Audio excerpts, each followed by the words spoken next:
that makes it very difficult, emotionally difficult. It makes you start questioning yourself and your own abilities and, all that. I think early in my career, I was driven by that quite a bit on like the facade that I put out there as far as who I was and what I represented as like a successful person when at the reality I was broke as shit. I think after losing everything, that was like God's way of saying, hey, bro, I've given you some really amazing gifts, but if you don't use them the right way, it's not going to benefit you or those around you.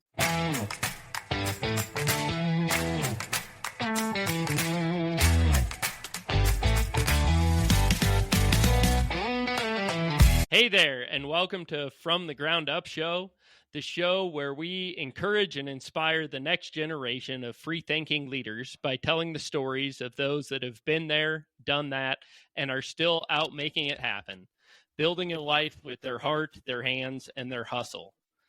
If you guys have been enjoying the material, please give us a 5-star review, like, share, subscribe, follow. That's the best way to get things out there. Thank you again for joining us. Today, we are super excited to have Randy Brothers joining us. Randy is the founder of Elite Roofing and Solar, which has grown into a large company serving Colorado and into Wyoming. He is also the founder of the Roofing Academy, a school and coaching program for roofing contractors. In addition to his business success, Randy has contributed to 3 different books. So, Randy, thank you for joining us. Thank you for having me, man. I'm grateful to be here, my friend. Awesome. Well, we will dive right in. The first thing we do with all our guests is ask you to tell us a little bit about where you came from. What was growing up like for you? Oh man, growing up was, I would say, quite unique. In it from a number of different perspectives. I am a third generation, contractor, business owner, but I never actually grew up with my real father and my grandfather. I just visited him, in the summers and holidays and stuff like that growing up. So I grew up where my mom remarried when I was 18 months old. So I grew up in a mixed family with 2 amazing stepsisters who, actually one of them in which is my business partner to this day. The other one is very successful in her own rights. And I have 2 other, siblings that came from my dad's side of the family. So I grew up in a weird, very mixed family and traveled and went around and moved around a lot and kind of, didn't really totally have I guess you would call a normal upbringing, if you will, from that perspective. But it taught me a lot of things, taught me a lot of things about being independent and, kind of probably led to my entrepreneurial endeavors. Early on, I was, taught that, we had enough to get by, which I'm grateful and blessed for. But if I wanted, the newest, latest, greatest toys or things that and the other that all the other kids were getting, I had to find ways to make money to figure out how to get those things, i.e., the new bike or the new PlayStation or whatever it was, the Jordans, which I never could get when I was a kid. I had to figure it out. So I was very entrepreneurial ever since I was real young. Okay. Are there any unique entrepreneurial endeavors that you could tell us about from your childhood? How did you go about making money for those things that you wanted? Yeah. So, as little as, going and buying a box of blow pops from the Sam's Club, I would, buy a box of candy and I'd put it in my backpack and sell it on the bus. But the big one, probably my first like official business, if you want to call it that, I figured out a way to hook and connect my lawnmower to the seat of my bike, and I put the cord for the weed whacker around my shoulders, and I would grab the weed whacker and the handles all in one, and I would drive around right around the neighborhood knocking doors to mow lawns. And then once I got enough accounts, then I started hiring my friends to go do the lawn mowing while I went and sold more roofs went and sold more yards, and then played on the new PlayStation that I bought while they were doing all the work. So that was early on. I just found ways to kind of make money, knocking doors from the neighbors. And I did the same thing in the wintertime with shoveling snow. So that was probably the early endeavors. Went to college and went in probably my second year in college. That summer, a friend of mine decided that we wanted to do something in the business world. So we decided to start a window cleaning company.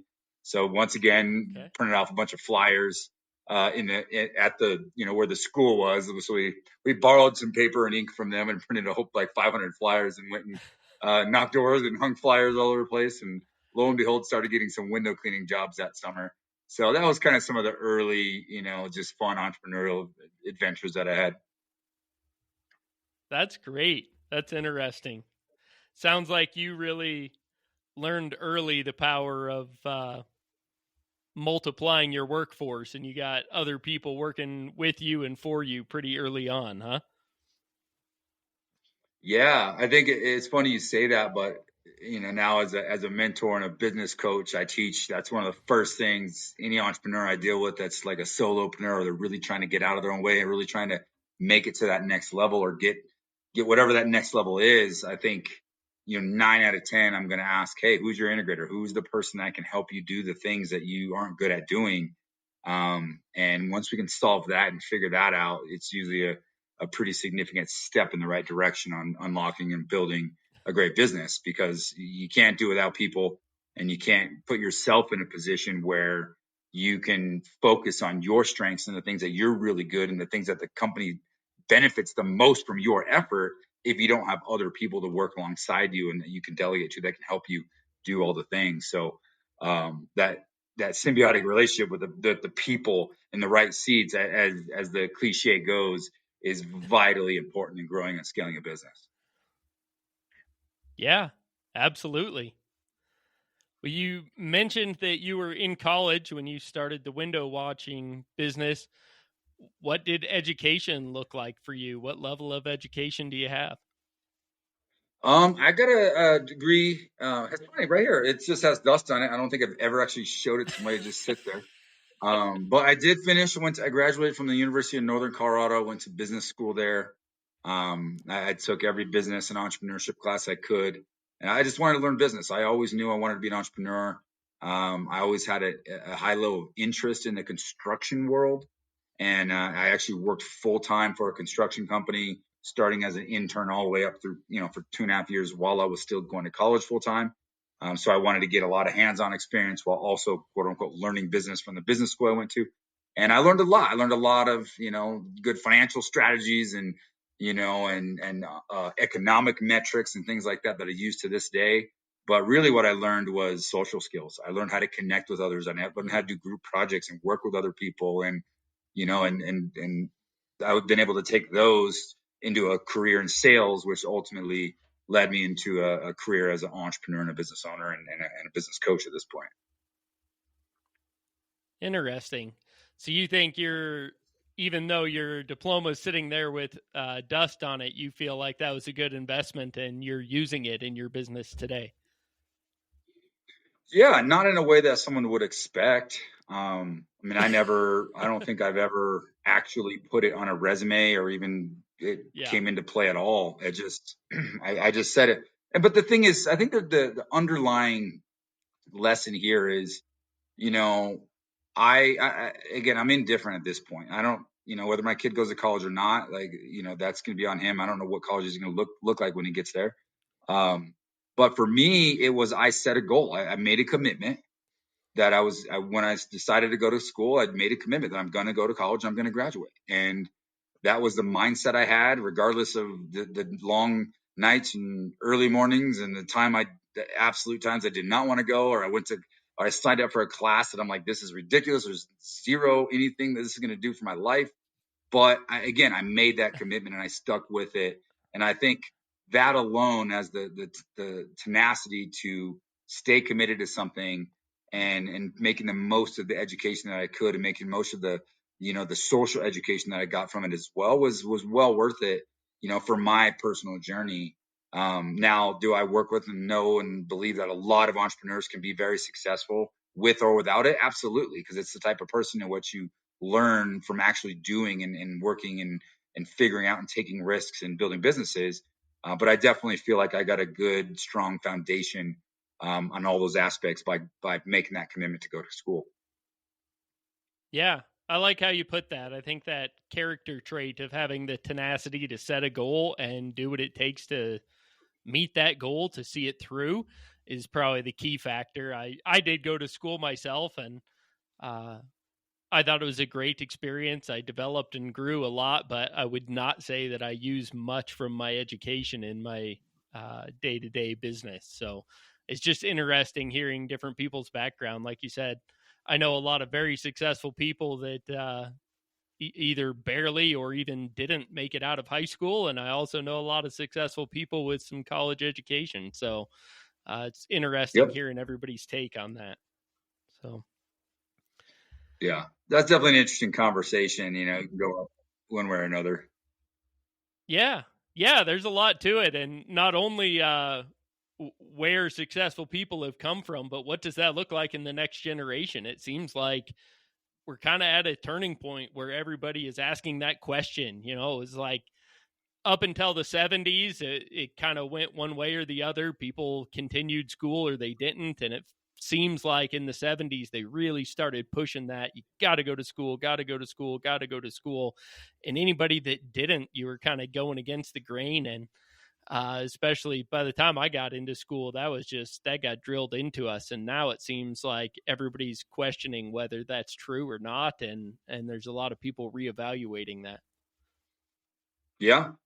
Yeah, and there's an argument that well, it's already happening, but that the traditional 4-year college degree, college program is going to be a thing of the past, and within our generation, maybe with my kids' generation, because of the amount of specialties that people can do and just focus on one special area in business or in life, and technology and YouTube and AI and all the things that you can get an education from these days. I think it's definitely shifting the dynamic of how we have kind of been bred and or conditioned to think of school. Yeah. And I think, a decade or more ago, the person with the college degree, it really exemplified that tenacity you were talking about. That was a goal they set, and it took some effort, it took some dedication to get through the program. And I feel like over the years of funneling every student into college, it watered down those programs to a degree that the certificate really doesn't mean that anymore. You don't have to be a person with tenacity Yeah. to get a college degree, and it just doesn't hold the weight that it used to hold. So, Yeah, great. for sure. Well, you mentioned starting a window washing business when you were in college. Now you're running a roofing company. Can you connect the dots? Did you have any other jobs in between?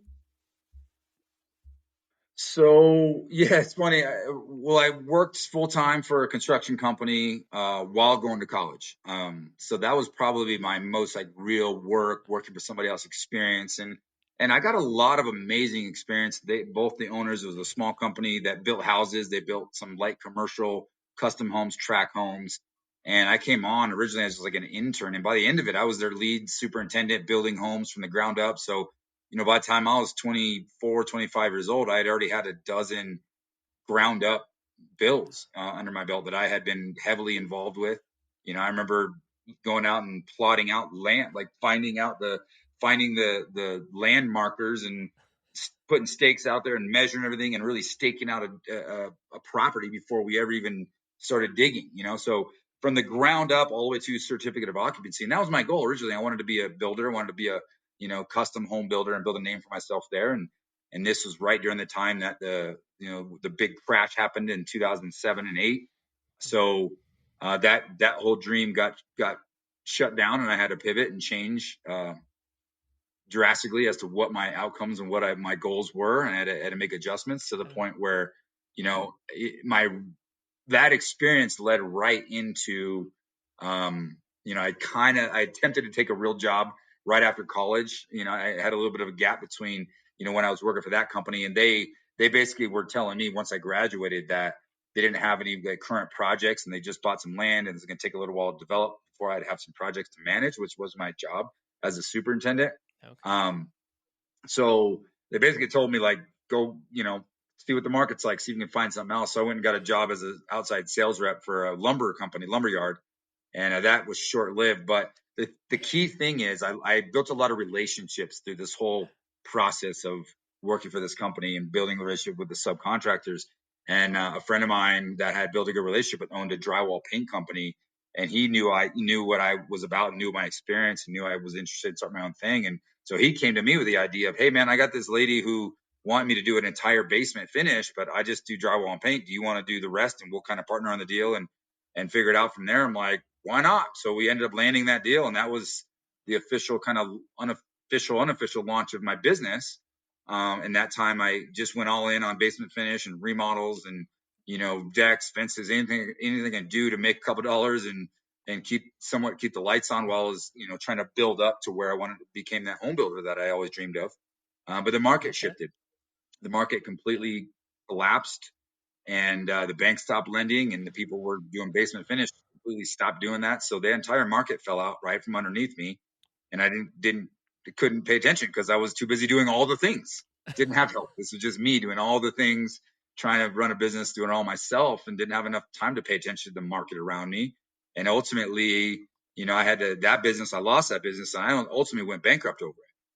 So I learned an incredible amount of lessons through that whole process, and that's part of what I wrote about in the book I wrote.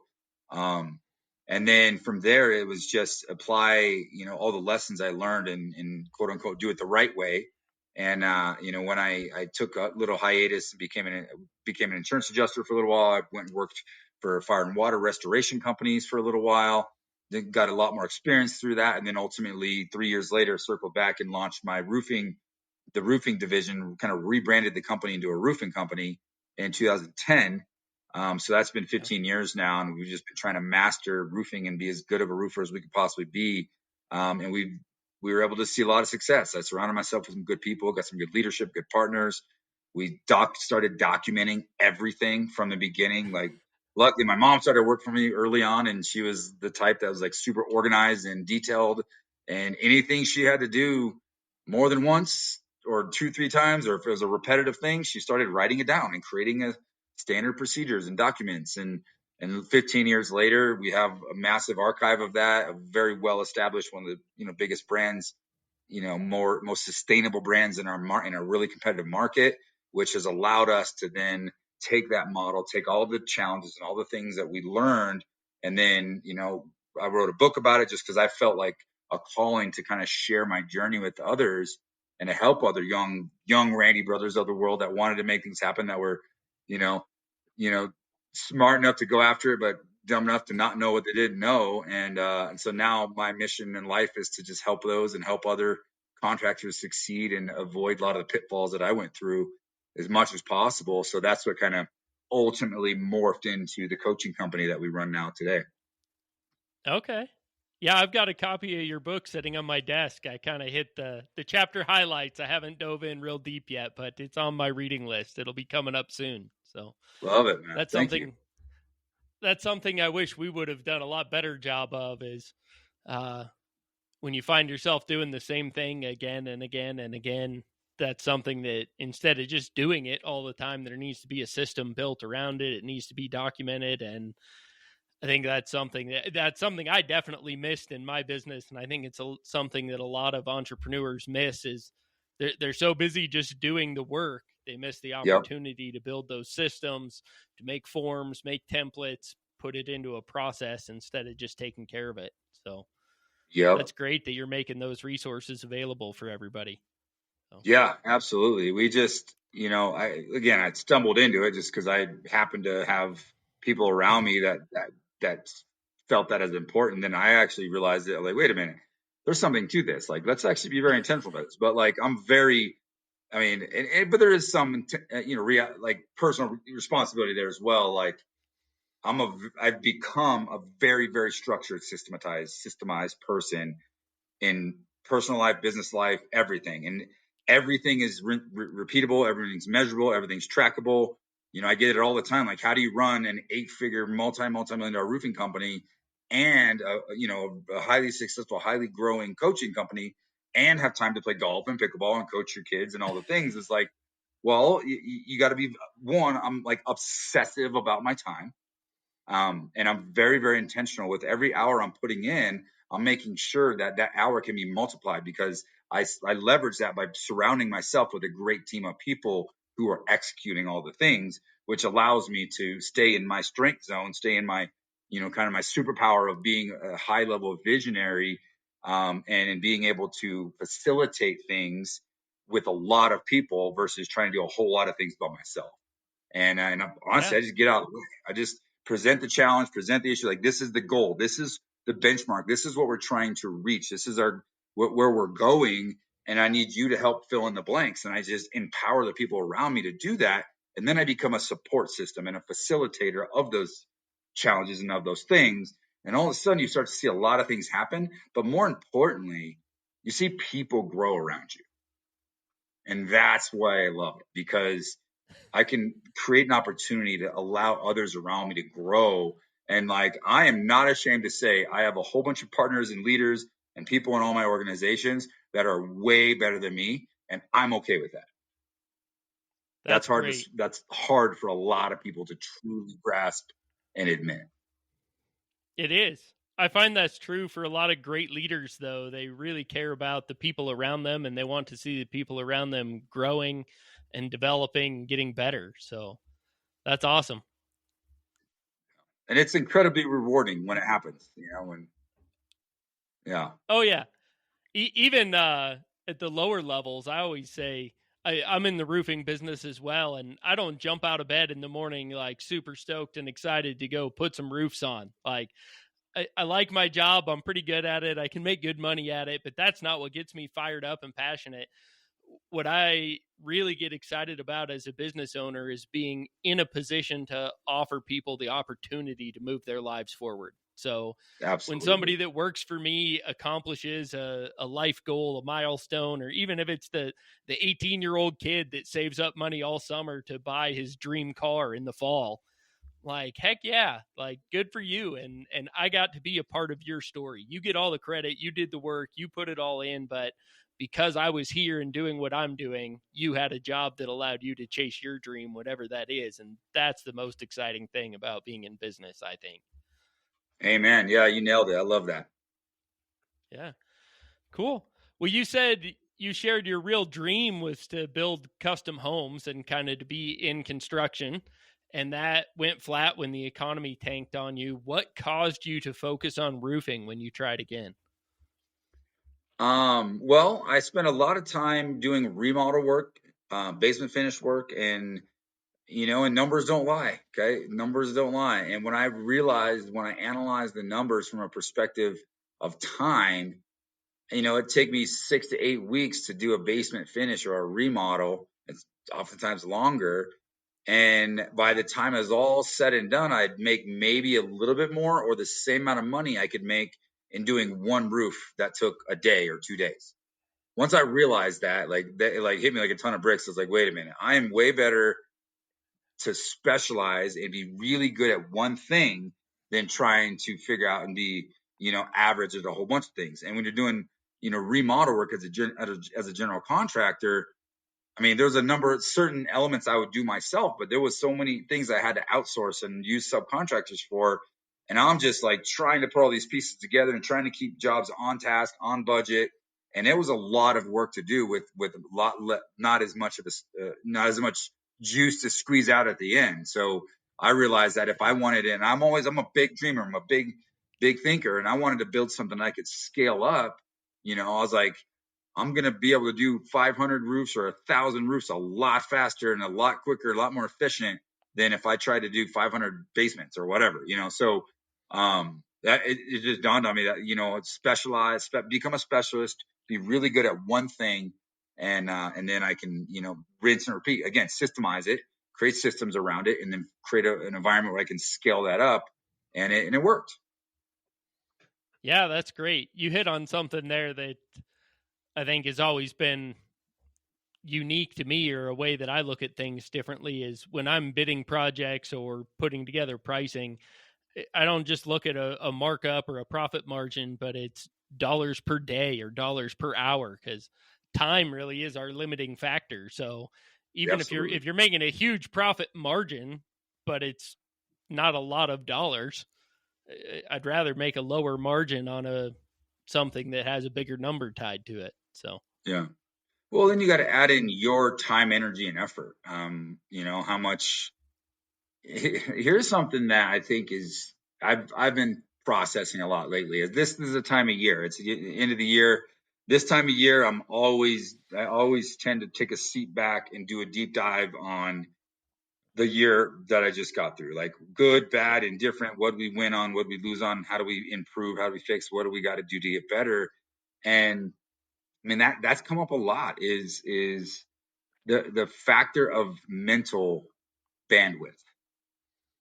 And a lot of us, I mean, I'm an entrepreneur, I'm a visionary. At one point, I probably had 7, 8 different businesses I was involved in, and it takes, it's funny because someone just the other day, I was sitting in a little workshop with the guys, consultant guy coming in, talking to a bunch of entrepreneurs. And he asked in the room, how many people are working 60 hours a week? And I can ask the audience here, like when I speak in front of roofers, I can ask that question, and everybody 60 and 70. When I get to 80, you got guys like, yeah, I'm working 80 hours. They kind of measure their own success based on how much effort they're putting out there. And he was like, well, who's working less than 40 hours or 30 or less? And I'm like, right here. But the next question, who's mentally working more than 60 hours a week? That's the challenge. Is like I've successfully gotten to a place where my physical hours working are very, very manageable. I'm very balanced, very grateful to have that time. Like I'm going to get off this call with you. I'm going to go. My kids get out of school in a couple minutes. I'm going to go across and pick them up from school and say what's up. Go play some basketball with my kid in the driveway. And I'm grateful and blessed for that, right? But at the end of the day, the challenge there is the mental bandwidth. When we're trying to build a whole bunch of things and have a lot of moving pieces in our business, it takes a lot of your mind to be able to manage that. And it's hard to shut it down. It's hard to shut it down at night. It's hard to be present with your family. It's hard to shut it down on the weekends and stuff like that. And I think that's the real challenge that we don't talk about enough is like, sure, you can reduce your physical time you're putting into a business, but what are you doing mentally? How do you reduce that as well and still be successful? And I think for me, it's like narrowing my scope. It's like, what can I take off of my plate? And what are the things that I've been putting time, energy, and effort into over the last handful of years? And what is the fruit from that? What is the upside? How much money or profit are we actually making? But also, what is the mental bandwidth? What is the mental tax that it's taking on me and or my leadership team? And that's helping me like really look at my business from a different perspective.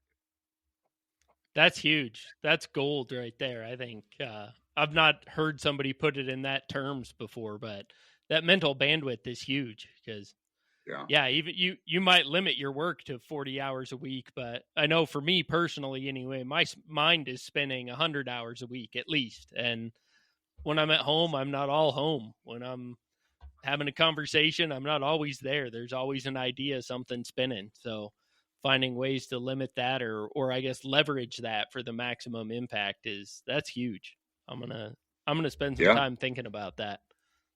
So great, man. I would highly encourage any of the listeners, people listening to this, maybe I bet you I'd put lots of money right now saying somebody's like sitting in their truck or watching this on TV. They're like, whoa, like that hits hard. And I'm just sharing like where I am right now in this place. I literally last week, I took like almost an entire day, cleared my schedule and just tried to get into deep thought. My sauna, my cold plunge and like just doing the things, going on a really long walk and like doing the things I can to like just get into a flow state, a mental state to just think and analyze and really reflect.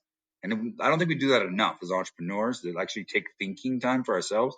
And I did it for like almost an entire day. And it's just like so many of these things like, wow, it hit me. And I made some really significant changes in the last week within my business that are pretty drastic. And like we're removing complete divisions and stuff. And it's a lot, but you take that time and really analyze what is the opportunity cost and the mental cost of trying to chase something that might not be the best outlet for your time and energy.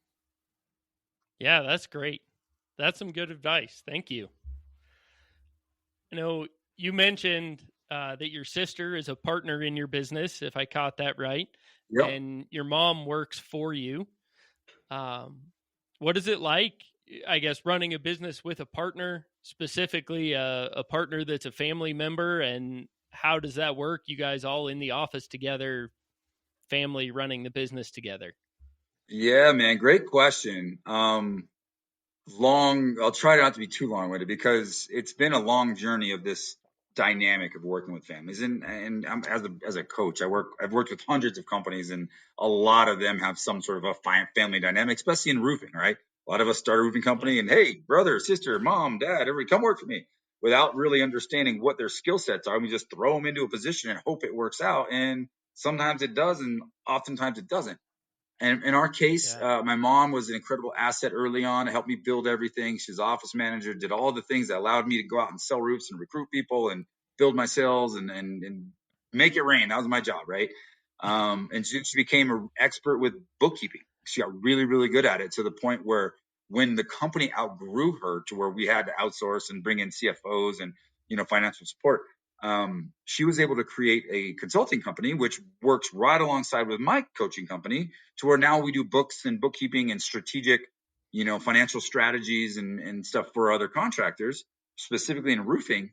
And then she ended up selling that and retiring. So she's been with me this whole journey. I helped mom get retired, and she still does, a few things here and there for me, but that's huge because she helped me build the thing, and now she's retired and just gets to be a grandma and hang out with the kids, and she's a big part of my life.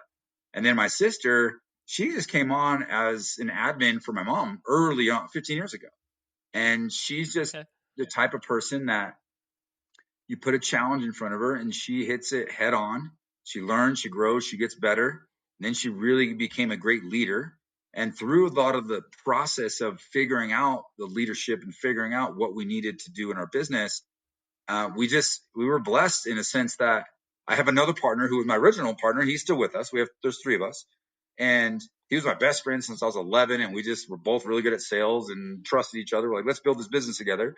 But there was a missing element. And I mentioned this early on. You got to have an integrator, somebody that can take your crazy ideas, weed through the crazy ones, figure out which ones are really good, and actually help you implement those and take them into the end zone. I am really, really good at getting to the red zone. I am really good at getting an idea. I'm going to take it to the 10-yard line, but punching it in, not my thing, right? I'm on to the next idea, right? So I had to, and she is incredibly good at that. She's a CFO now. She works in my coaching company, and she runs the coaching department. Like she's helping companies all over the country from a fractional CFO level, C-suite level, like coaching perspective. And she's having an incredible impact because she's done every role in the business except for nailing a shingle on. But she's built out all the systems, all the processes, all the back end, from the financial side to the operations to production management, hiring and onboarding. And she's mastered all of that through trial and error over 15 years of doing it with our business. And now she's manifesting that and helping others execute that as well. But she lives in a whole other state now. Both of us work Okay. remote. We have a hybrid work environment where we have a few people in the office every day. My other partner is our general manager, and he's in the office quite a bit. I'm in my home office right now, and I get to work here most of the time. I was at my office earlier for a bunch of meetings, but it's a beautiful thing when you're able to build a business that can run on its own, where you sit in a leadership position where you're making strategic moves, making strategic decisions, and you're supporting your team, but they're the ones executing on all the strategies and doing all the things in the day in and day out, operations. That's great. Wow, that's impressive. So, in your guys' business, do you handle the installs in house as well, or do you use subcontractors for most of the installs? So residential, our main kind of re-roofing division, that's mostly subcontracted out. So our service department is all in house, and we have a solar department that's all in house as well. So solar is all employees, Okay. and our service department's all employees. Gotcha. So, pretty good mix, a little bit of both. Yeah, so it helps us with quality control, right? If I have to go do, quality control, or we do QC on every job after it's done, and I'll send one of my in-house service technicians to double check to make sure that the sub crew, installed the job to our specs and how we expect it to be done prior to the city inspecting it. And then with solar, we did it all in-house electricians. We have a whole DNR department, so we're doing the detach and reset for our company, but we're also, it's branded separately. So it's its own entity that does detach and reset for a number of other companies all over the state as well. Wow. Okay. And you've brought up your coaching company a few times. Can you tell us how that started? What gave you the idea to launch a coaching company, and what was that process like? Interesting. Well, it kind of happened on accident because one, I just built relationships as a networker naturally, right? I built a roofing business. I go to all the shows and all the conferences, and I connect with different vendors and different people. And it was a friend, Ronnie, who invited, at the time he was working for Job Nimbus. As you see my sweater here, I'm sponsored. We're a certified coaching partner for Job Nimbus. Nowadays, took a long time to get there, but I built a relationship, and they wanted me to start doing this, share my story, and invited me to come speaking to small groups, and that just was it was really inspiring. And at that time, I kind of remembered that when I first started my construction business, I distinctly remember driving all over town. This is before the Google and Amazon showing up 30 minutes after you order something, right? This was, there's no drone showing up with a book on how to build a construction company.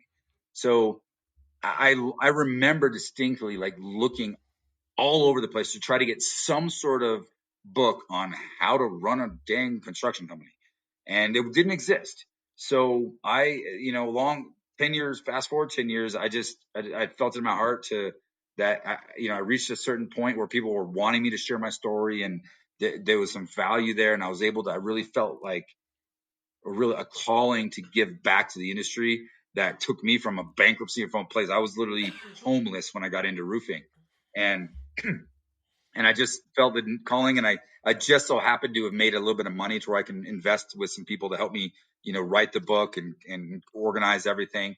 So it just, the stars aligned, and I had this idea. So I took about a year, and I blocked off some time every week to focus on it, and took just about a year. I got about a third of the way through it and completely scrapped the whole thing and restarted it. And then finally got an end product that came out. And once that book came out, that's when there was starting to be a little bit of a craze or a little bit of a demand on people doing online courses. I'm like, wait, I can just basically take this book and go a lot deeper and take all the things I've learned and break down my business into all these sections and film it all and create an online course on how to build a roofing company. I'm like, let's do that. So then I turned it into an online course, and then we created and duplicated all the documents and all like the things that we learned, all that stuff I talked about, how we tracked it all. Then I created templates and documents and SOPs for everything in the business. And then, I realized that which was great. And that's what we kind of launched the academy. And then we realized that there was a big demand, that people really liked the one-on-one coaching. They wanted someone to talk to. They wanted accountability. And then we also saw an opportunity to build a community around it. So then we kind of worked our way into a full service coaching, one-on-one coaching company. So that's our bread and butter. I have a team of coaches now. There's 7 of us total on the staff, on the team. And we can do everything from building out your CRM system to implementing a sales system to building a production department to high level C-suite level of financial strategy, CFO level strategy on building a company and getting ready for exit. So we can basically take a company from inception all the way to exit based on wherever you are in your journey. And we have a full team and a full curriculum all built out that we can help with that. So that's what we ended up doing. And it kind of evolved by, passion and a desire and calling to give back, but also like responding to what people needed and they wanted, help with. We just kept building and finding ways to serve and help others. And it kind of manifested into something that's actually really special. Wow. That's pretty cool. Do you have any close competitors in your market that are using your tools? Yeah. Yeah. Well, so there's, excuse me, I'm in a big market, man. There's probably I think it's been, who knows, it's not documented, but it's been said there's over 5,000 registered roofers in my market. And I've worked with, probably dozens of them at this point in time, but active, there's definitely probably a good handful of contractors that are direct competitors of mine that I work closely with. And we all work together. We support each other. We help each other. And it's great, man. We have these private group chats and mastermind groups that we get together and we help each other. And in a way, I look at it as one, we hardly ever, if ever, compete against each other because it's such a big market. But if I can help a handful of ships rise, the tide rise, a handful of ships, it'll make our market that much better, and it'll make it harder for others to come into our market. So that's how I look at it, man. I'm more of a collaborator in everything I do. So we get way farther collaboration, in collaborating and learning from one another than we do, holding our cards to our chest and not sharing. Yeah, that's great. Yeah, you guys have a huge market down there. Every time we head south towards Denver, I'm just blown away at the amount of construction and the growth and everything that's happening down there. So, yeah, and in a market where there's lots of growth, but also with hailstorms, it's feast or famine. So right now, there's a lot of companies that are really, really hungry. The whole market's down significantly from the last 2 years that it was, and we haven't had any storms this year. So you just got to build your business in a way that you can try to survive that and live a comfortable life. And then when you get storms, you capitalize on it. Yeah, I know 23 was huge down in your guys' area, and I knew 24 had been light. I hadn't heard much about 25 yet, but what does that look like in your business? How do you prepare for that downturn, or do you have any strategies to try to keep sales up on the years when you don't have the storm? Yeah. So in years that you do have storms, we put a lot of energy into going as linear as we can with our projects. So we're going to try to book out into the spring. So when we know we have a big, huge storm year, instead of like squeezing every single roof we possibly can, we'll put anybody that's willing and able, like a lot of homeowners, like, I don't want to mess with it. Okay, cool. We'll book way into the future. So we'll try to book ourselves up all the way into the first or second quarter of the next year, which kind of spreads out that cash flow and the cash flow challenges. At the same time, we're really focusing on retail and training and teaching all of our sales team how to sell retail, building relationships around retail sales, building service department, commercial department, solar department, some of these other departments that are ancillary that can kind of lift us up and make sure we stay stable financially in when those bad or quote unquote down years happen. So it's like, when things are really great, you prepare for the down. And when things are really down, you want to prepare for the up, right? The cycle of business. And that's another thing you just learn as an entrepreneur after you go through a few cycles, and a cycle, as I look at it, and I've been mentored and taught this, is about 10 years. So in 10 years in business, you're going to see 2 years that are like next level amazing, right? You're just like, I'm king of the world. This is great. You're going to see 2 years that are like, holy crap, what I'm going to do with my life? It's the bottom's falling out, right? And then you're going to see 6 years that should be pretty standard, pretty decent, steady growth. And who knows where they're going to come. But in that 10-year cycle, that's what kind of generally will happen. And I've been through multiple of those cycles at this point. So when you go through that, you kind of just get the experience to be able to anticipate the ups and the downs and not get so emotionally charged with those ups and downs, right? That roofer that's 3 years in business that he catches a big storm and all of a sudden makes all this money, goes out and buys the multi-million-dollar home and all the things. They're not preparing for the down. Guilty as charged. I've been there, done that. Okay, I'm not judging. I've been there, but I've just learned my lesson. And in the downs, they're like, oh my God, I'm selling everything. My life is over. It's like you prepare for the down and the up, and you prepare for the up and the down. And then in the long run, it actually balances out, and you can build a really nice life for yourself and all those around you. That's great. There's some huge wisdom there. I know we've seen that for sure. And when things are booming, don't pretend like it's going to last forever. And when things are down, that's where you learn the new skills, new strategies to maximize the next boom. So that's great. Sharpen the saw when when the blade is dull and the market's down, and prepare yourself and put money aside to to get through the next down when it comes, when the business is up. Amen. That's how it's done. So, well, can you tell us a little bit about the process of building your business? What was the most difficult thing you've faced so far? The most difficult thing that I have had to face is downsizing my business. Again, we just talked about it, right? When we saw some major booms, we got Inc. 5000 3 years in a row, and we scaled our business from, I think in 4.5 years, we went from 2 million to 20 million in 4.5 years, and Wow. scaled up like crazy. Lots of opportunities. Storms were happening. We thought we had Midas's touch. We were all after it. And the mistake of the challenge was we weren't intentional about monitoring and measuring the mean and the overhead based off of what a mean average year would be. So we kept hiring and hiring and hiring people to all these positions and built out this super detailed, super sophisticated business process that can withstand all this growth. And then COVID hit. We also went 3 years with no big storms, and I had to drastically downsize my business. So having conversations where you're laying people off and letting people go because of one, economic factors that sucked, like weather factors that sucked, and also just naivety and mistakes that I made and that we made as a leadership team. That was probably the biggest challenge I've ever gone through. And I would hope that others don't have to go through that, because a lot of us, on the to each their own, but the credit goes, like a lot of good, successful entrepreneurs lead with their heart and they care a lot about their people. And I genuinely do. And I'm one of those.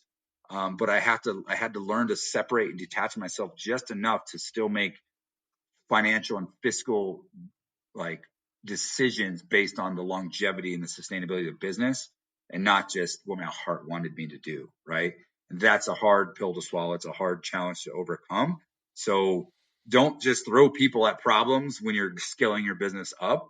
Like, again, it circles back to kind of figure out what that mean is, and don't make a top heavy company if you don't have to. And now I dedicate a whole lot of my energy and my team's energy to helping companies, prevent themselves from having to getting that into that situation. However, on the flip side, to finish the story, blowing up the business, scaling it up like crazy was fun, exciting. We learned a lot, and then having to downsize and then restructure the second time around, we scaled up and scaled bigger in a shorter period of time, was much better. We did it with a lot less people, a lot better people, and a lot more intentionality and a lot more profitability. So there's that. Yeah, that's great. All those financial metrics matter. It's more than just the top line. You can't just throw people at it and keep making sales. You have to keep track of the overhead, and man, the net is what matters, not the gross. So yeah. Yep, exactly. And that comes up, it's starting to come up more and more, which is good. But I think, in the world we live in of, obviously roofing, but entrepreneurship, we go to these events and everybody like opens and closes. The only discussion is how much revenue did you do? How much are you going to do? And and we just measure, our peacock feathers are out, all talking about how much revenue we're doing. Like, who cares? Revenue is vanity, man. Like, that doesn't mean anything. Just because you can put $20 million on the top line of a balance sheet or of a P&L, what does the bottom line say? That's what's more important. Like, I envy those that can do like a few $1 million and put $1 million to the bottom line, way more than those who can put up 8 figures and make no money. Right? It's not about that. Like, and I think that's the experience, that's the shift that we're starting to see in this industry. And you can tell someone who's been around the block a little bit and knows their numbers and knows their business from an intimate level. We're not talking about how much revenue did you do last year. It's like, no, how much time did you take off? Did you get any vacations? What investments did you make? What kind of net profit did you have? Like, those are the conversations I want to have, not how much revenue did you do? Cool. I bought a new boat. Congratulations. I use it twice a year. Don't care. You know what I mean? Like, that's not my thing anymore. Granted, at one point it was. So I could say these things from a place of being a little facetious and kind of picking at people out there a little bit. But I could say that because I was that guy. And I made all the mistakes. Lost my ass. I went bankrupt. And it changed who I am. It changed how I think, and how I operate my business, and how I coach others as well. That's great. Again, a lot of wisdom there. I think that point gets driven home for us really well, because we don't live in that massive market that you guys have. We have a pretty limited market, and if I just totally took over our market 100%, I wouldn't be able to build a business the size that you guys are. So we have to really maximize and capitalize on the market share that we have and do it as Yep. efficiently as possible. And especially a business like roofing that has such high liability, man, you don't need to take on more liability. You don't need to do more work for less money. You got to make sure you're finishing with more than you started with. So, Yep. Yep. yeah. And every market's different too. And I work with companies in all different shapes, sizes, retail, insurance, commercial, service, metal, all different specialties and niches all over the country, literally every corner of the country. And not one market is the same. Yeah. Even within the smaller market, even within the big markets, like how I do business in Aurora is different than how I do business in Boulder and Colorado Springs. Like every market is unique and different. And that's the key is you got to figure out where the opportunities are in your specific market based on what your market is telling you. If I work with a smaller company in a small or company in a small market, I'm not going to give them the same advice I'm going to give a company in like a big market. Like in my market, it's like just only do roofing and nothing but roofing because there's that much there's that much opportunity there. In a smaller market, you can't survive that way. So you have to diversify and really focus on the things that help, build a business up a little bit and create a great solid bottom line for you. Is a different again, every market has a unique opportunity and a unique strategy in building your business. That's great.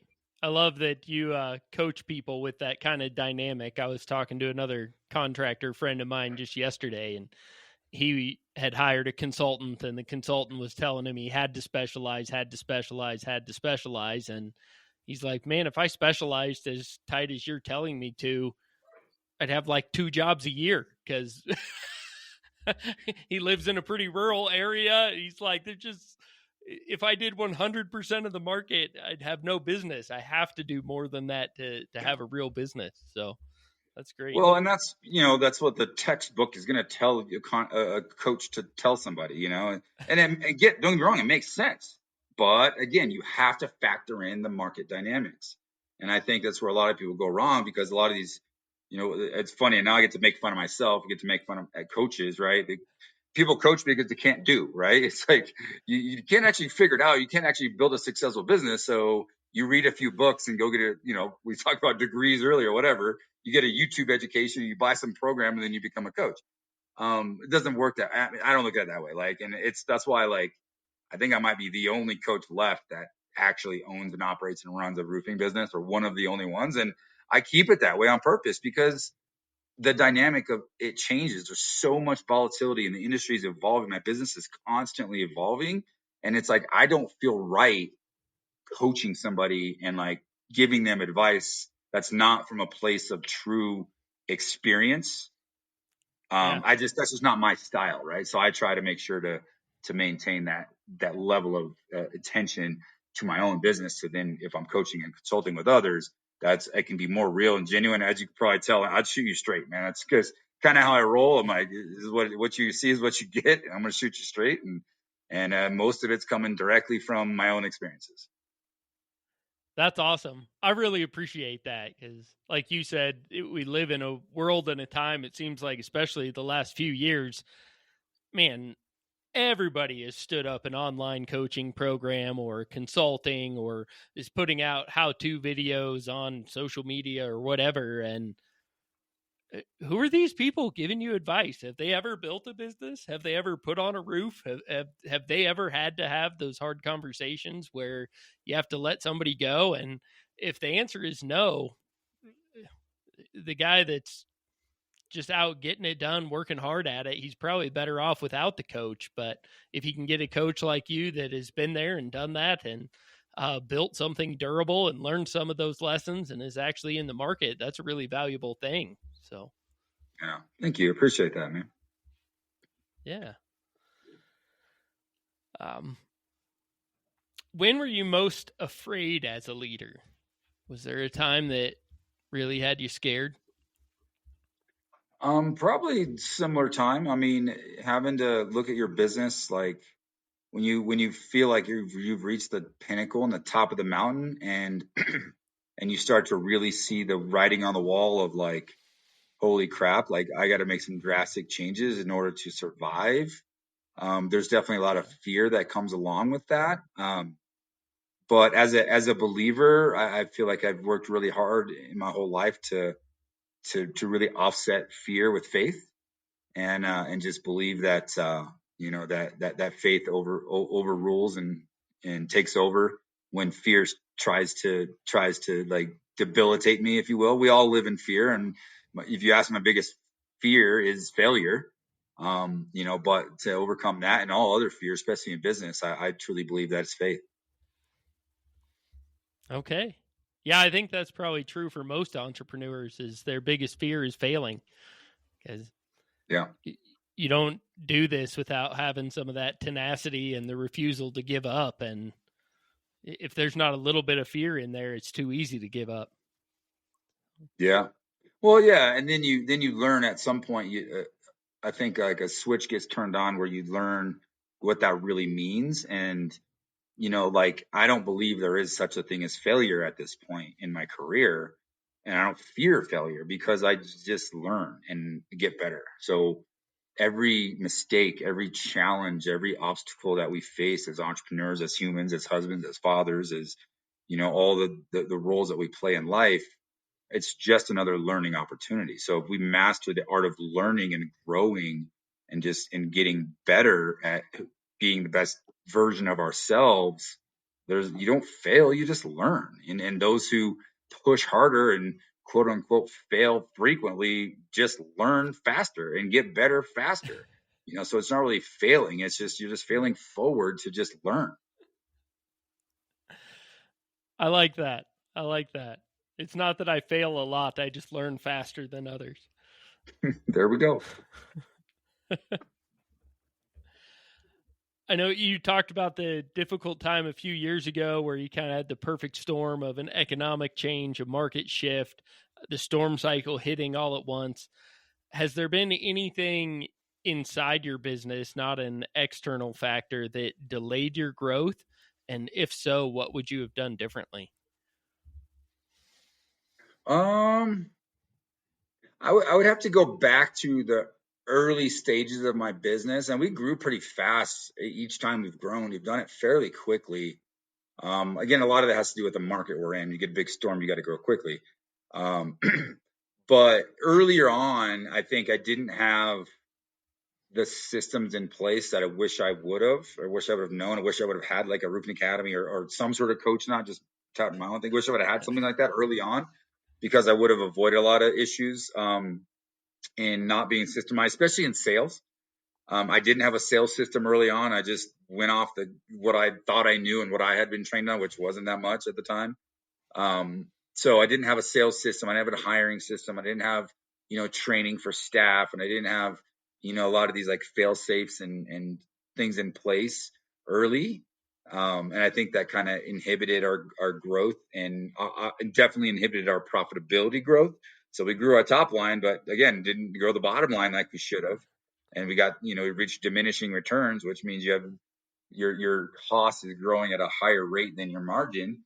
And so that's probably it, like not having the dialed in systems that help me that to this day help me be very attentive and very intentional with profitability and efficiency instead of just adding more revenue. So sales system is very key. Having a way to hire, train, and develop salespeople, and bringing them from outside the industry was huge. Once I figured that out, that was the game changer for us. Awesome. That's a lesson I learned very slow as well. I'm just now starting to figure out was I do the same thing 1,000 times and still did it. And I could have been building systems, forms, templates, videos, training programs, and done it a couple times to get it dialed in and turned it over to somebody else. And that inhibited our growth in a pretty significant way. Is there something about your business or your market where you have changed your mind significantly as you've grown as a leader? Maybe something that you thought pretty firmly and have shifted what you think about it as you've gained new information and grown as a leader? Um, Probably a couple of different times. I'm constantly growing as a leader, but how to allocate that towards my market, that's a challenge. Um, but I would say, kind of reverting back, like early on, when we saw our first kind of little quote unquote explosion of growth, me as an entrepreneur and confident young dude, I was like, oh, I got this. I got the Midas touch. So then I started thinking I was a good entrepreneur and I knew what I was doing. So then I, started branching off, opening other businesses and going to partner up with other people in different businesses. And I tried to expand too fast and I went to another market and opened another office. And pretty much every one of those things were just taking me away from focusing on the core thing that got me to where I was. And I diluted myself and ended up learning a lot and taking some big hits there. So I learned that, less is more and, bigger is not better. Better is better. And, and just because I saw some success, it doesn't mean I'm God's gift to entrepreneurship. So I'm just, everything I touch is going to turn into gold. And that wasn't true. So I had to Yeah. like reset myself as a leader to refocus on the things that matter the most and just be really, really good at a few things or one thing and then a couple in order to grow successfully, like healthily versus just trying to expand and add too many things to my plate, thinking that I, was God's gift to the entrepreneurship. Yeah. There's nobody more confident than a young guy that had a couple early wins and hasn't hit one of those hard times yet. Yeah. Yep.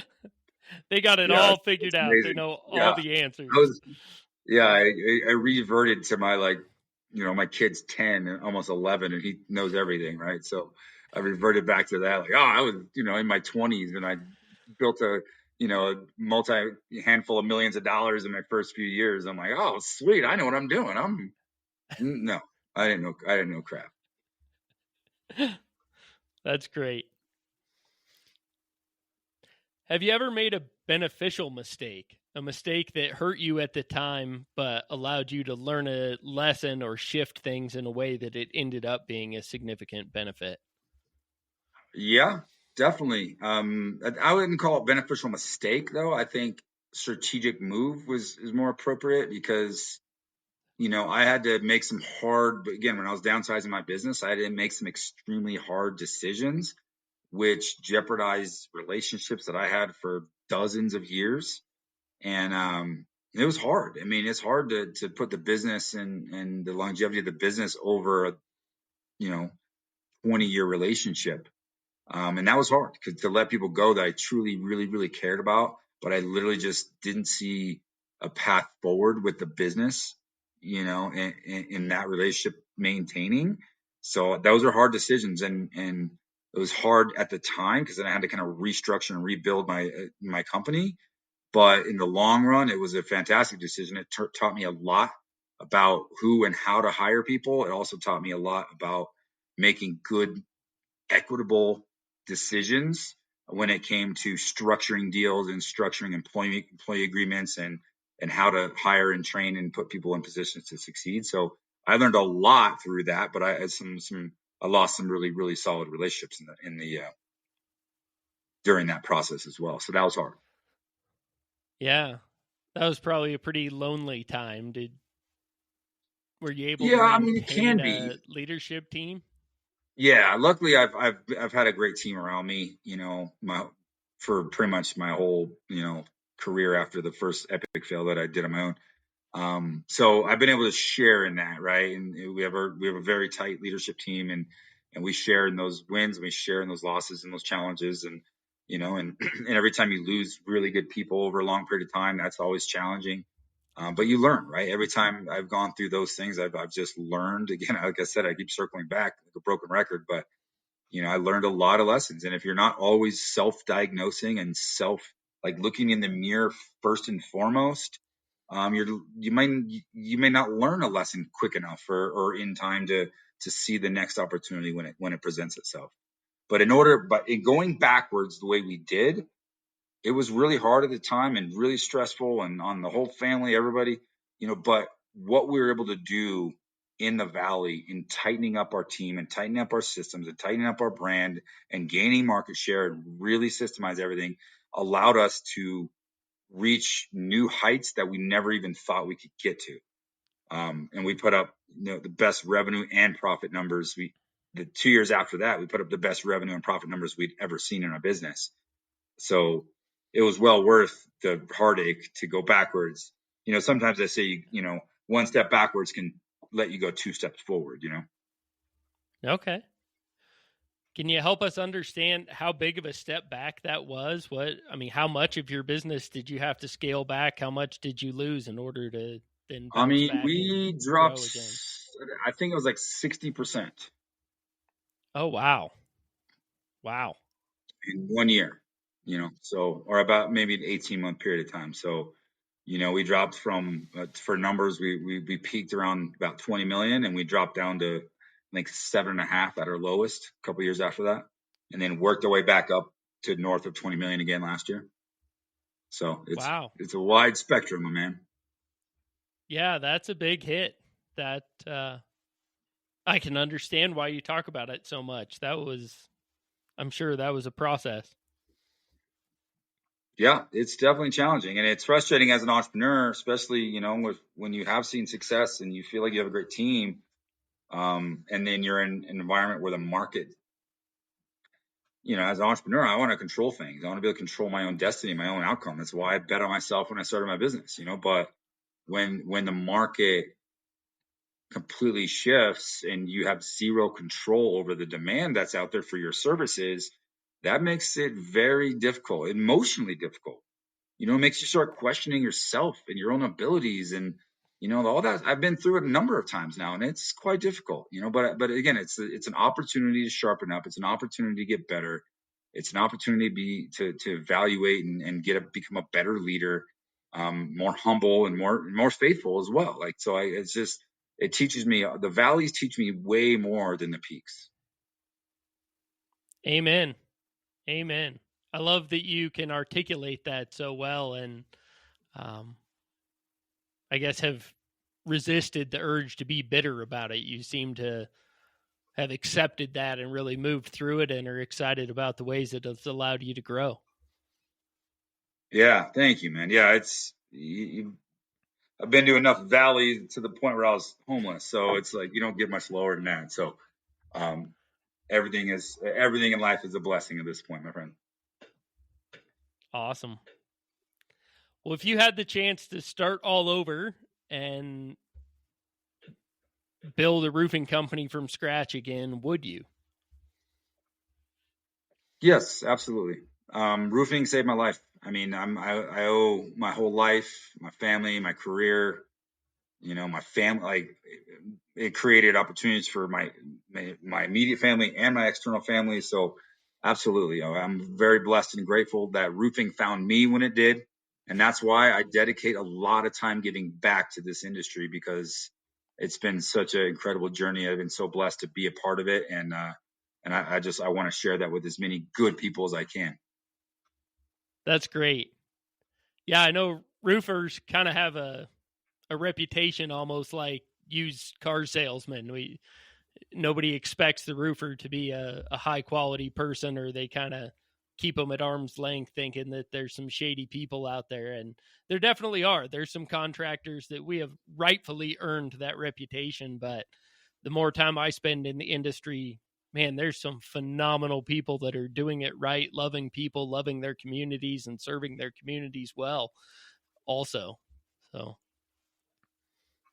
Absolutely. Well, and there's a lot of really good people that have all the best intentions that just don't have the education necessary to reach their full potential. So if I can help that person, I'm all in. that's great. What has been your biggest win as a leader? What moment are you most proud of?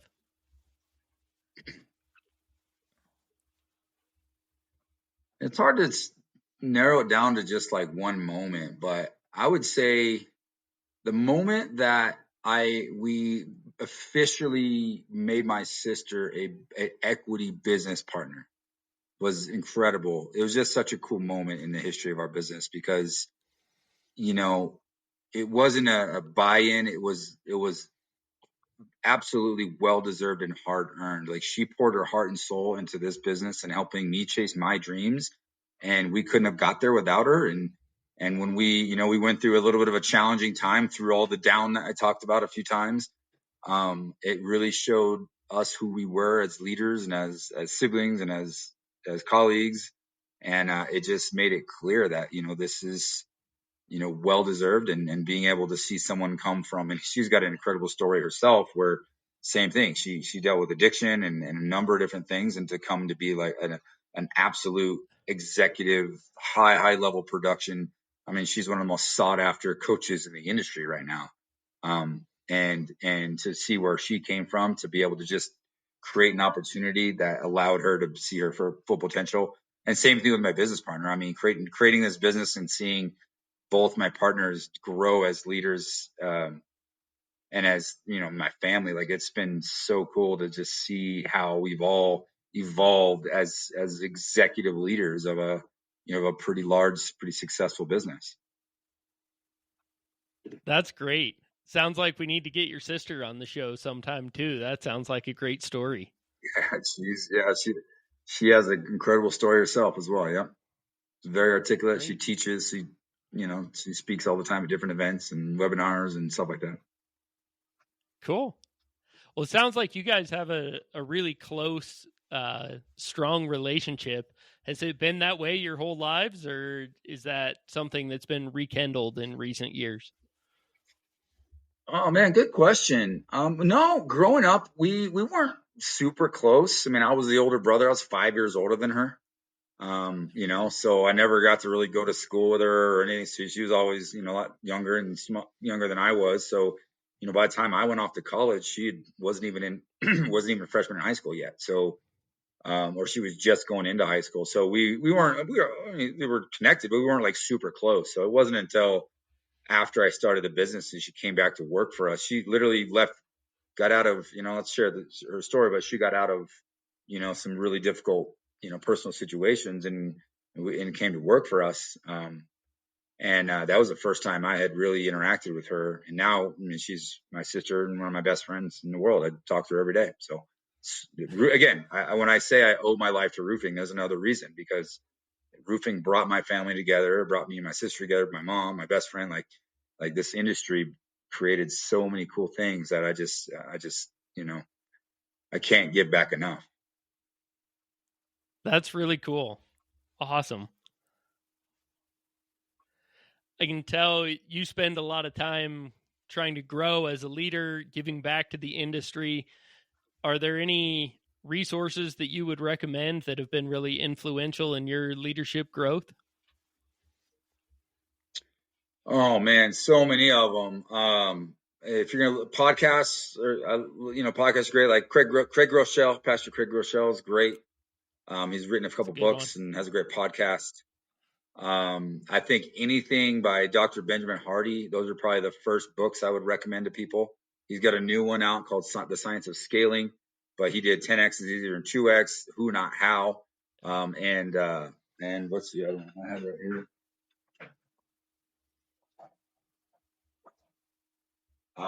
And the gap and the gain. So all those are, I mean,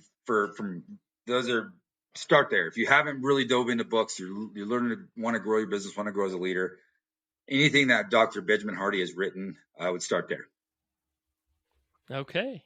I've heard some of those titles, but those are ones I'm not real familiar with. So in addition to your book, I got a few more that I'm going to have to work through. There you go. I like the audio versions too, because he kind of does this like interview with Dan Sullivan, who's like the founder, that he worked with and collaborated with on those books. And it's just, there's like a podcast in between every chapter. So you get this real dialogue, and it was powerful. I've listened to him multiple times. So, as I'm mentoring, coaching people, those are the first books I recommend to people. But I have a huge list. I mean, yeah, pretty extensive list of books. Great. So we've talked a lot about some of the hard things you've been through, a business going bankrupt, being homeless, having to scale back your business and let go some of your team. what is it that motivates you and keeps you grounded, keeps you pushing forward when things get hard?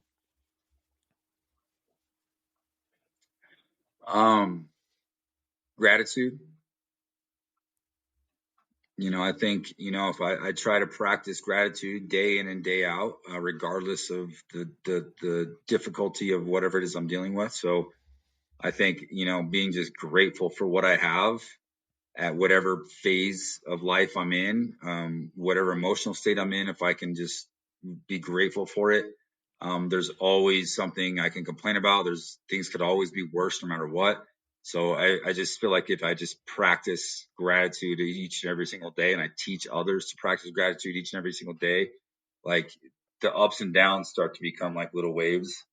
And just, you can just live a life of gratitude takes a lot of factors, a lot of the idealistic factors out. And I think it's a place that I strive to be in on a regular basis, and not always easy. That's for sure. Life's tough. Things happen every day.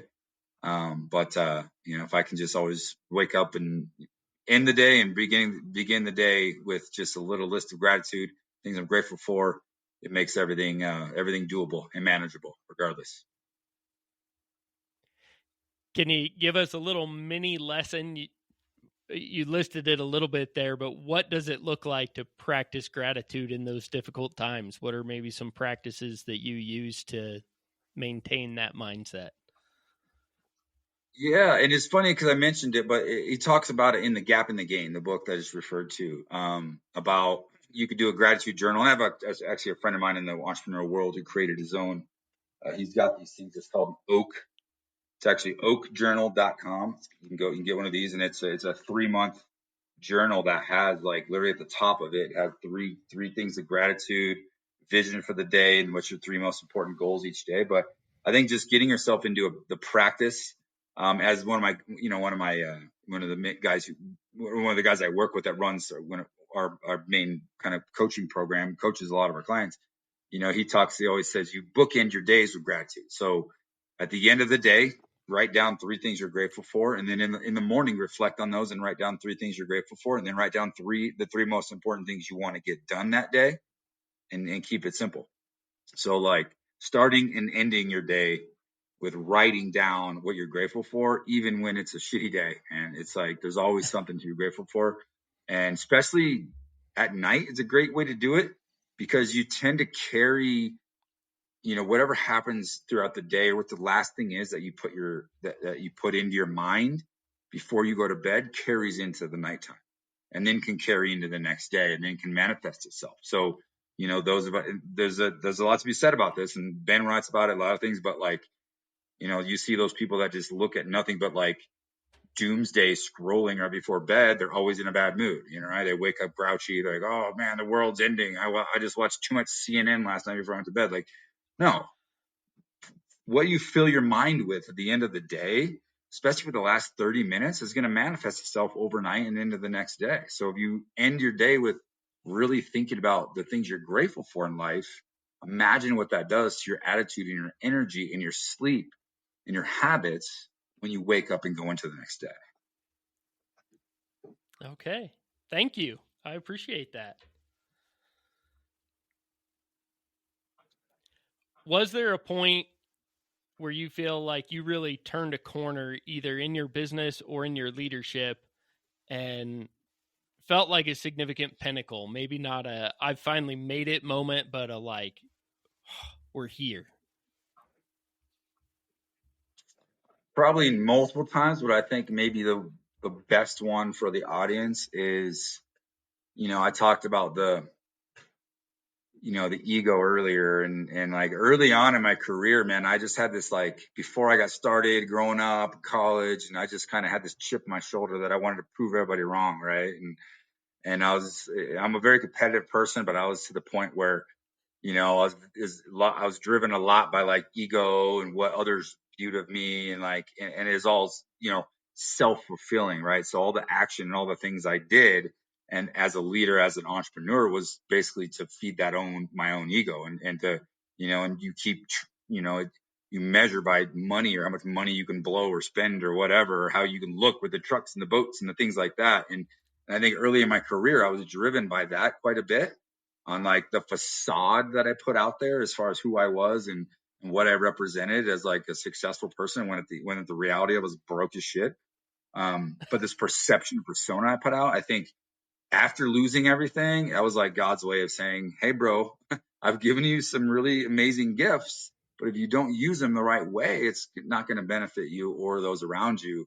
And it made me shift my eyes and my mindset to really caring and creating opportunities for others and seeing how I can help other people succeed instead of just leveraging to help myself succeed.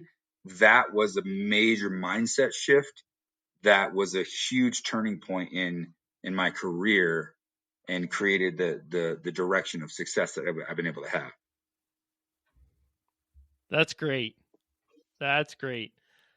Nobody ever says when I made this much money. It's always great leaders always look at their own development, their people. That's a theme we're starting to see a lot. That's great, man. It means you got a good thing going.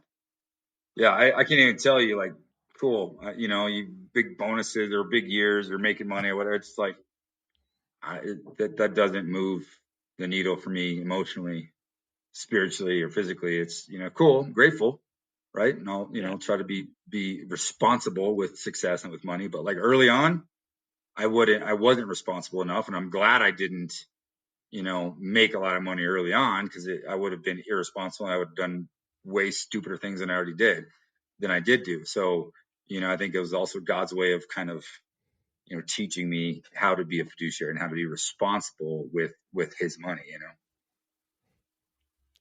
Great. You mentioned you coach people through starting their business all the way through an exit. Do you have an exit plan in mind yet? Is that something you're looking towards? I'm watching, man. I think there's still a lot of volatility right now in what's going on with all the firms and roll-ups and different things happening. And I have a beautiful thing right now and a beautiful business and beautiful life that I don't know if I'm ready to disrupt that too much. So I love supporting others, and we've helped others exit, and we help get their books and get their systems dialed into where they're going to maximize their exit. And I love doing that. I literally can't even open my email anymore. The amount of people reaching out that want to have that conversation with me, but I'm not there. Yep. I'm not there, man. Okay. All right. So what is next? You're running your business. It seems to be going smoothly. You've got some limits around your time. You got the Roofing Academy up and running. What's the next big thing on your radar? I don't know if there's a next big thing. I think it's more of the same and doing better with what we have. I think there's still incredible opportunity to grow our roofing business and really sharpen up our retail side of things. There's definitely a lot of opportunity to really grow our service department. So that's where we're focusing on our efforts. But the main thing right now and the next big thing, so to speak, is we just reached a pretty significant milestone with the academy, and we're able to serve at such a high level now that I think there's an incredible amount of growth and scaling opportunity with that. We've systemized everything, and now we have like a full curriculum and the step-by-step proven model. I mean, I literally was almost in tears last week because we got a review, from a client we've been working with for a few years. And it was like, you can go check my Facebook right now and see. I was like, whoa, it's just, when you get something that the words that people say about like how much of an impact we had on their business, it's just, it's amazing. And we want more of that. So really trying to push and grow the coaching company. Okay, cool. I'm going to have to look into that a little more. I had not heard of, it's Roofing Academy, right? Yep, The Roofing Academy. Yep, theroofingacademy.com. You can go to YouTube. We have a YouTube channel with hundreds of videos, and I've done my podcast, the Start Build Grow Show, for 6 years. We have 300 and something episodes or something like that. Different interviews, different contractors, all different shapes and sizes. Very similar to what we're doing here. I try to share the entrepreneurial journey in the construction and roofing space, and just share through good stories of good people. And I love what you're doing. So that's why I was like, when you mentioned, I was like, yeah, let's do it. It's kind of cool to be on the other side. Usually I'm the one doing the interviewing. So yeah, in doing Great. all that, like, you can find us on YouTube. You can find us on all Libsyn and all the podcast channels, and then also at the academy itself. I take discovery calls. I have a team, but you can book call directly with me, and I'd love to just chat and learn about business and learn about your business and your goals and your vision and what you're trying to accomplish. And if it makes sense to have a team and join our community, then by all means. So that's kind of how we do it. Great. Well, we'll make sure we link to all those resources in the show notes so they can find you. Awesome. Oh, Thank you. Okay, this is my favorite question. You alluded to it a couple times, mentioned you're a person of faith. How has that shaped your leadership journey, and how has that affected the way you run your business? Oh man, it's everything. It's funny enough, like when I first started my roofing company, kind of facetious, kind of a funny story, but I was working for another roofing company and I'm storm chasing. I'm in a whole different state, like 15-hour drive away, and I see, this Aurora, Colorado gets hit with baseball sized hail, and I'm just like, I'm literally living out of a hotel, knocking doors for somebody else. Like it just dawned on me, like, man, I already had this business sitting there. I have a registration. I can rebrand as a roofing company. I'm like, you know what? My heart was just like, you got to go do this. Okay. And at the time, my mom was actually helping me because she had been unemployed, living with my sister and kind of in between jobs, and was helping me do job submissions and keep my own life organized because I sold a lot of roofs. And I called her on my way back. I was in Ohio at the time, driving back to Colorado overnight. And I was like, all right, Mom, I'm starting a roofing company and I need you to come work for me. I'm going to do my best to get you paid eventually.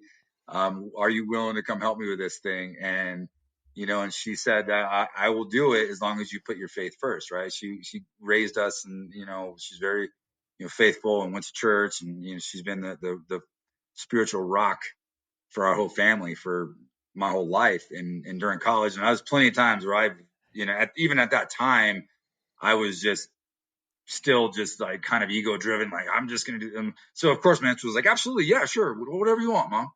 And it was, I'm grateful she did that because it did put make that it helped me really make that a foundation. But it's been a 15-year journey, day in and day out, of learning the ins and outs of what that really means, and what it really means to have 100% faith that God is directing me and directing the business and teaching me the lessons I need to learn as a leader, versus me just doing what I want to do and giving him credit every once in a while. And also when things go bad, like, praying, oh man, God, help me out of this. But when things are going really well, it's like, oh, look at me, I'm the man.